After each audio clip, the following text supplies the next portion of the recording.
Bonjour chers frères et sœurs, nous célébrons aujourd'hui la solennité du Corpus Domini, la solennité du corps et sang du Christ, fête Dieu. Le passage du Deutéronome rappelle la période du désert de la part des Juifs avec la providence divine qui nourrit le peuple en temps de faim. C'est la préfiguration de l'Eucharistie dont le but est exprimé par Saint Paul, former un seul corps pour être tous dans le Christ, c'est-à-dire Église, famille de Dieu, où tous et chacun sommes frères et sœurs. L'intention d'instituer le sacrement de l'Eucharistie est dans le discours de Jésus au chapitre 6 de l'évangile de Saint Jean, dont on lit un extrait aujourd'hui. Le Christ est la vraie nourriture pour la vie éternelle des hommes. Né à Bethléem, en hébreu Bethléem, maison du pain, Jésus se présente donc dès sa naissance comme le pain vivant venu du ciel. Vraie nourriture pour la vie éternelle des chrétiens. Celui qui mange ma chair et bois mon sang, dit Jésus, à la vie éternelle et je le ressusciterai au dernier jour.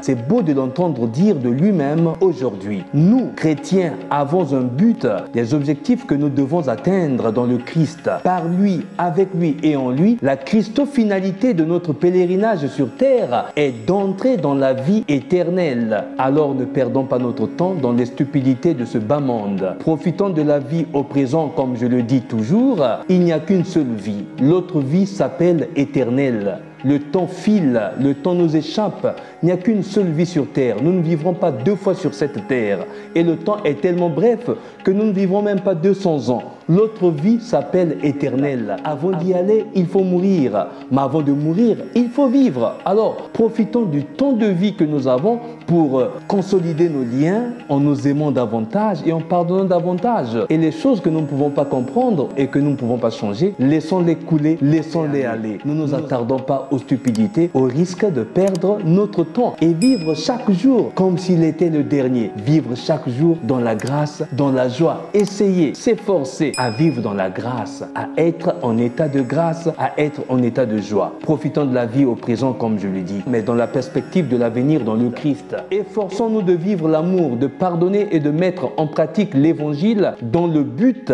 est de faire de nous une vraie famille des enfants de Dieu. Voilà la signification profonde et simple de la solennité du Corpus Domini que nous célébrons aujourd'hui. Il n'existe qu'un seul nom dans lequel nous avons le salut sur la terre et au ciel. Il n'existe qu'un seul visage dont nous sommes vraiment l'image et la ressemblance. Il n'existe qu'une seule étreinte à partir de laquelle nous sommes nés et créés, à laquelle nous retournerons un jour. Il n'existe qu'une seule parole que notre âme reconnaît de loin et qui donne vie à tout. Il n'existe qu'un seul pain qui peut nous rassasier. Nous mangerons tous à l'unique table du banquet éternel et aujourd'hui déjà à la messe, à l'Eucharistie, nous mangeons de ce pain qu'est le Christ Jésus lui-même qui se présentifie chaque fois que nous célébrons la messe. Ce n'est pas seulement faire mémoire du passé, mais c'est faire mémoire du présent qui s'actualise dans l'aujourd'hui de notre vie. Chaque fois que nous célébrons la messe,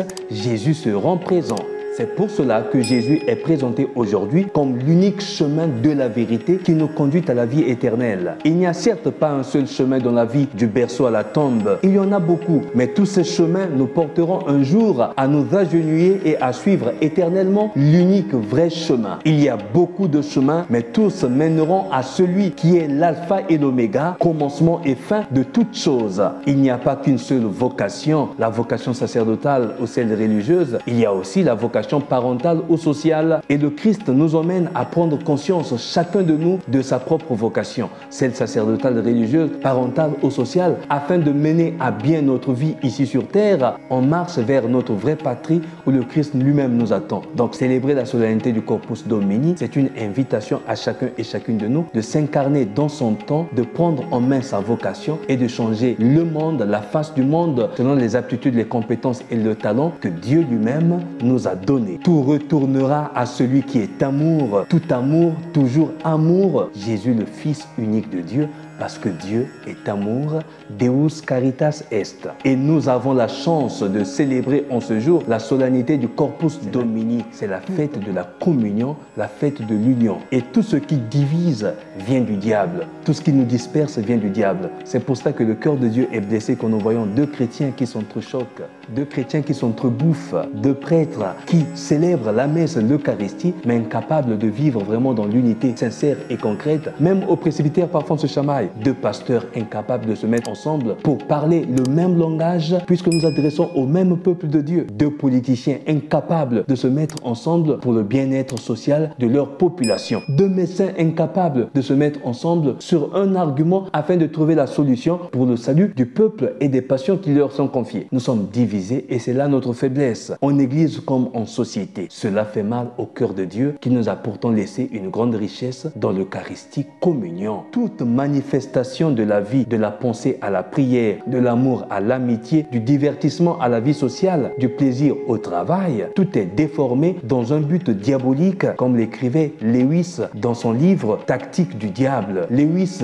discerne subtilement sur ces thèmes pour nous faire comprendre que le diable nous trompe, non pas parce qu'il nous en veut, mais parce qu'il veut nous éloigner du but de la vie éternelle et nous séparer de Dieu. Il s'en prend vraiment à Dieu. Le but du diable de nous diviser, ce n'est pas parce qu'il nous en veut. Le but du diable de nous diviser, parce qu'il en veut à Dieu. Alors, puisqu'il veut faire du mal à Dieu, il attaque le côté sensible de Dieu. Le côté sensible, ce sont ses enfants, ses fils et filles que nous sommes. Alors, en s'attaquant à nous, il s'attaque à Dieu et il veut faire du mal à Dieu. Il veut nous diviser pour faire du mal à Dieu. Et quand nous sommes divisés, alors mieux c'est pour nous détruire complètement. Mais quand nous sommes en union et quand nous vivons la communion, le diable est dérangé dans sa jalousie et il ne peut pas s'en prendre à Dieu parce qu'il ne peut pas s'en prendre à nous puisque nous sommes solidaires et nous sommes unis. Attention bien-aimés, faisons très attention pour ne pas tomber dans ces pièges, dans ces dérives et ne pas laisser inoculer dans nos communautés le venin de la division. Je vous souhaite une très belle fête. Priez pour moi comme je prie pour vous. Que Dieu vous bénisse. Abbé Stephen Yanin Kodia, serviteur inutile.